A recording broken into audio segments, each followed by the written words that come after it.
Class का exercise 8.2 का question number 4 जो कि इस एक्सरसाइज का लास्ट क्वेश्चन है। क्वेश्चन है state whether the following are true और false, justify your answer.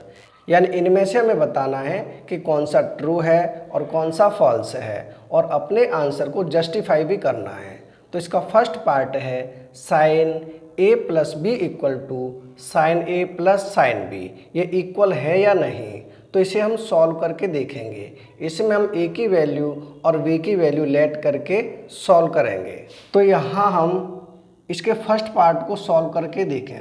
First part में हम लेट कर लें कि ए की वैल्यू है वो है 30 और बी की वैल्यू है वो है 60।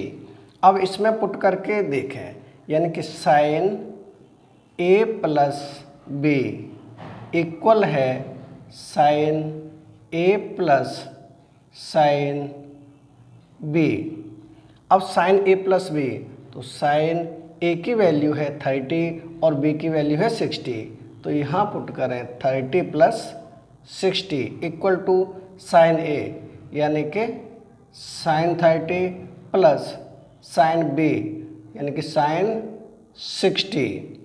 अब साइन 30 प्लस 60 ये हो जाएगा साइन 90 इक्वल टू साइन 30 की वैल्यू हम पुट करें तो ये होती है 1/2 प्लस साइन 60 की वैल्यू होती है √3/2।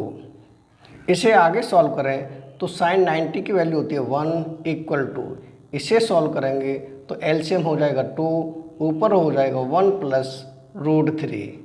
तो ये दोनों साइड इक्वल नहीं है। इसका मतलब है कि sine A plus B is not equal to sine A plus sine B, यानी ये इक्वल नहीं होगा। तो इसका फर्स्ट का आंसर हो जाएगा फॉल्स। यहाँ हम लिख दें फॉल्स। अब हम देखें इसका सेकंड पार्ट। सेकंड पार्ट है the value of sine theta increases as theta increases, यानी कि यदि थीटा की वैल्यू बढ़ेगी तो क्या साइन थीटा की वैल्यू भी बढ़ेगी। तो ये ट्रू है। क्यों ट्रू है? क्योंकि अगर हम टेबल में देखेंगे तो जैसे जैसे थीटा की वैल्यू बढ़ती है वैसे ही साइन थीटा की वैल्यू भी बढ़ती जाती है। तो ये हो जाएगा ट्रू। सेकंड का आंसर होगा ट्रू। अब हम देखेंगे थर्ड पार्ट। थर्ड पार्ट है the value of cos theta increases as theta increases, यानी कि यदि थीटा की वैल्यू बढ़ती है तो कॉस थीटा की वैल्यू भी बढ़ेगी। तो ये हो जाएगा फॉल्स, क्योंकि हम टेबल में देखेंगे तो इसका अपोजिट होता है, यानी थीटा की वैल्यू बढ़ती है तो कॉस थीटा की वैल्यू नहीं बढ़ती है। तो ये हो जाएगा फॉल्स। थर्ड का आंसर हो जाएगा फॉल्स। अब हम देखें फोर्थ पार्ट। फोर्थ पार्ट है sine theta equal to cos theta for all value of theta, यानी सभी थीटा की वैल्यू के लिए साइन थीटा और कॉस थीटा इक्वल होगा। तो ये नहीं होगा, ये हो जाएगा फॉल्स, यानी कि थीटा की वैल्यू केवल 45 में इक्वल होता है।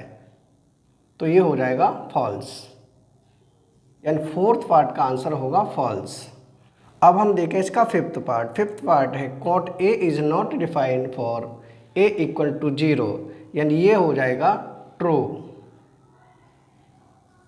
फिफ्थ का आंसर हो जाएगा ट्रू, यानी हमारा क्वेश्चन नंबर 4 के सभी पार्ट कंप्लीट हो चुके हैं। अगर वीडियो पसंद आए तो लाइक और कमेंट जरूर करें। नेक्स्ट वीडियो में फिर मिलेंगे नेक्स्ट क्वेश्चन के साथ। Thank you.